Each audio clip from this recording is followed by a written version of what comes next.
नमस्कार, आप देख रहे हैं TNI आवाज और मैं हूं आपके साथ मोनिका। तो चलिए बुलेटिन की शुरुआत करते हैं राजस्थान की बड़ी खबरों के साथ।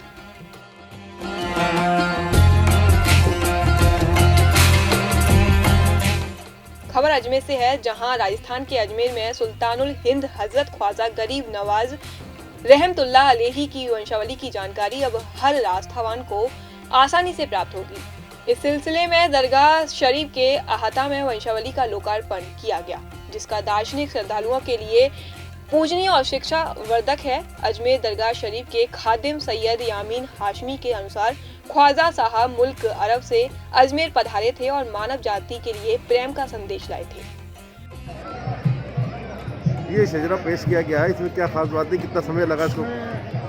माशाल्लाह ये जो शजरा मुबारक है हुजूर गरीब नवाज का, इसकी खसूसियत ये है कि हुजूर गरीब नवाज का जो शजरा नसब है वो नजीबुत तरफ़ैन सैयद है।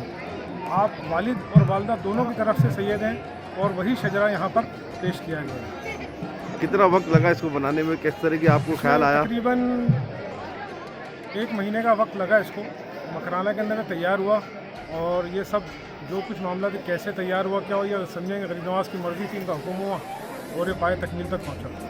इसकी क्या ज़रूरत पड़ी? लोगों को पता होना चाहिए गरीब नवाज के बारे में, लोग आएँ उससे फैज़याब हों, पता चले लोगों को कि हुजूर गरीब नवाज का जो शजरा मुबारक है वो हसनी और हुसैनी दोनों है। जी हाँ, यहाँ पे शजरा जो है नसब किया गया है, तो किस तरीके से आप ख्याल आया और कितने वक्त लगा इसको? ये सरकार अता रसूल की नवार करम है कि उन्होंने नाचीज़ हकीर आदमी से ये खिदमत अंजाम दिलवाई। ये वो शजरा मुबारक है जिसकी बरकतें सारे आलम में लोग से फैज़ पाते हैं और पाते रहेंगे। अज़ल से अब तक इन्हीं का ही है जो कुछ मामला है। ये गरीब नवाज उसी ख़ानदान से ताल्लुक़ रखते हैं जिसके सदक़े में कायनात तकलीफ है। खबर बीकानेर से है, जहां रीट पेपर लीक मामले में SOG के खुलासे के बाद परीक्षा रद्द करने और CBI जांच की मांग उठने लगी है। इस मामले में शिक्षा मंत्री डॉक्टर BD कल्ला ने साफ तौर पर कह दिया है कि परीक्षा में ऐसी कोई गड़बड़ी नहीं हुई है, इसलिए इसकी CBI जांच नहीं करवाई जाएगी। शिक्षा मंत्री ने एक सवाल के जवाब में कहा कि रीट में नकल करने का प्रयास हुआ था, लेकिन पुलिस ने समय पर नकल करने के सभी प्रयासों को विफल कर दिया था। स्ट्रांग रूम से पेपर गायब होने के सवाल पर शिक्षा मंत्री ने कहा कि ऐसा कोई इनपुट राज्य सरकार के पास नहीं है। परीक्षा में नकल की जांच CBI से करवाने के सवाल पर कल्ला ने कहा कि ऐसा कुछ हुआ ही नहीं कि CBI से जांच करवानी पड़े। उन्होंने SOG की जांच पर संतोष व्यक्त करते हुए कहा कि SOG बहुत अच्छे से काम कर रही है। तो वहीं सीकर जिले के नीम का थाना आए चिकित्सा मंत्री पिसादी लाल मीणा ने कहा है कि विभाग में पिछले 2 साल में 13,000 पदों पर भर्ती हुई है। अब जल्द ही कैबिनेट द्वारा बनने वाले सेवा नियमों के आधार पर संविदा पर कार्यरत कार्मिकों को परमानेंट किया जाएगा। मंत्री नीम का थाना में जिला अस्पताल का शिलान्यास करने आए थे। मीणा ने कहा कि चिकित्सा विभाग में पिछले 2 साल में ANM, GNM, फार्मासिस्ट समेत कई पदों पर 13,000 भर्तियां हुई हैं। साथ ही अगले 6 महीने में बाकी सभी पदों पर भर्ती की जाएगी, जिससे कि राज्य का स्वास्थ्य ढांचा मजबूत हो। साथ ही पहले से कार्यरत संविदा कर्मियों को भी कैबिनेट के द्वारा बनने वाले सेवा नियम के अनुसार परमानेंट किया जाएगा। खबर अजमेर से है, जहां खेत से घर लौट रही 17 वर्षीय नाबालिग से रेप की वारदात सामने आई है। आरोपी ने पीड़िता का अश्लील वीडियो बनाकर ब्लैकमेल किया, फिर वीडियो वायरल कर दिया। पीड़िता की शिकायत पर पुलिस ने आरोपी को गिरफ्तार कर कोर्ट में पेश किया है।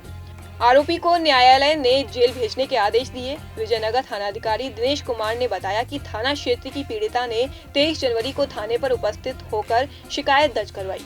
पीड़िता ने बताया कि खेत से घर लौटते वक्त नरेंद्र सिंह उसे बहला फुसला कर ले गया, उसके साथ रेप कर अश्लील वीडियो बनाया गया। पीड़िता ने आरोप लगाया था कि आरोपी उसे अश्लील वीडियो वायरल करने की धमकी देता रहा, फिर उसने वायरल कर दिए। इससे परेशान होकर उसने मामला दर्ज करवाया है। तो वहीं भीमसर की फारूक अहमद राजकीय उच्च माध्यमिक विद्यालय में गुरुवार को भ्रष्टाचार निरोधक ब्यूरो झुंझुनू एवं महिला अधिकारिता विभाग झुंझुनू द्वारा सजग ग्राम कार्यक्रम का आयोजन किया गया। इस अवसर पर विभिन्न प्रतियोगिताओं का आयोजन किया गया। इसके तहत गांव को भ्रष्टाचार मुक्त करवाने में महिलाओं बालिकाओं का योगदान विषय पर निबंध प्रतियोगिता, भ्रष्टाचार मुक्त आदर्श सर्जक के ग्राम पंचायत विषय पर स्लोगन पोस्टर प्रतियोगिता एवं बेटी बचाओ बेटी पढ़ाओ अभियान पर स्लोगन पोस्टर प्रतियोगिता का आयोजन किया गया।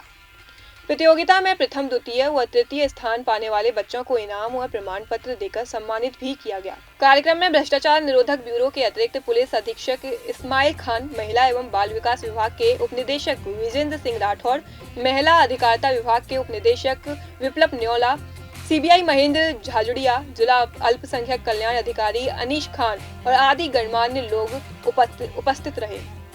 खबर नागौर से है, जहां पर्वतसर थाना क्षेत्र के नेनिया गांव में शुक्रवार को एक युवक का शव उसके घर के कमरे में पंखे से लटका मिला। सुबह जब घर की एक महिला ने कमरे का दरवाजा खोला तो घटना का पता चला। शव पंखे के कड़े पर बनाए गए फंदे से लटक रहा था। सूचना पर पहुंची पुलिस ने परिजनों की सहायता से शव नीचे उतारा और पर्वतसर CHC भिजवाया। मौके से कोई सुसाइड नोट नहीं मिला है। हालांकि पुलिस और परिजन इसे सुसाइड ही बता रहे हैं। फिलहाल पोस्टमार्टम के बाद शव परिजनों को सुपुर्द कर दिया गया है।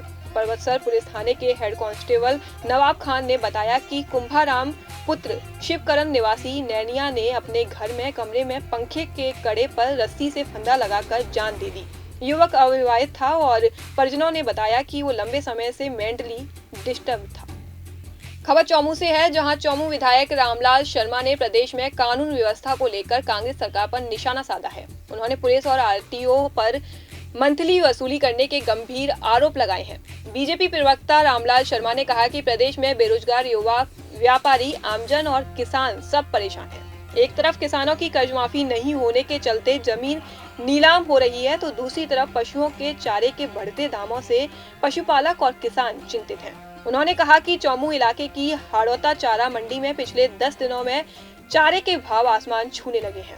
पहले चारे के भाव 600 रुपए से लेकर 700 रुपए क्विंटल के भाव थे, जो अब बढ़कर 1200 रुपए से लेकर 1300 रुपए क्विंटल हो चुके हैं, जिससे पशुपालकों और किसानों के सामने मुसीबत खड़ी हो गई है। खबर अलवर से है, जहां रीट परीक्षा के दौरान चप्पल से नकल कराने के आरोपी से रिश्वत मांगने के आरोप में घिरे भगोड़े CI रानी दान उज्जवल ने हाईकोर्ट की शरण ली है। आरोपी रानी दान की बीकानेर पुलिस व SCB को तलाश है। आरोपी रानी दान ने राजस्थान उच्च न्यायालय में विविध आपराधिक याचिका 482 पेश कर उनके खिलाफ दर्ज आपराधिक मामलों की FIR को रद्द करने की मांग की है। रानी दान की याचिका पर आज हाईकोर्ट न्यायाधीश फरंजत अली की अदालत में सुनवाई होगी। फिलहाल के लिए इस बुलेटिन में बस इतना ही। देखते रहिए TNI आवाज, आपकी आवाज के साथ। नमस्कार। आज के सशक्त युवा पर ही स्वर्णिम भविष्य निर्भर है।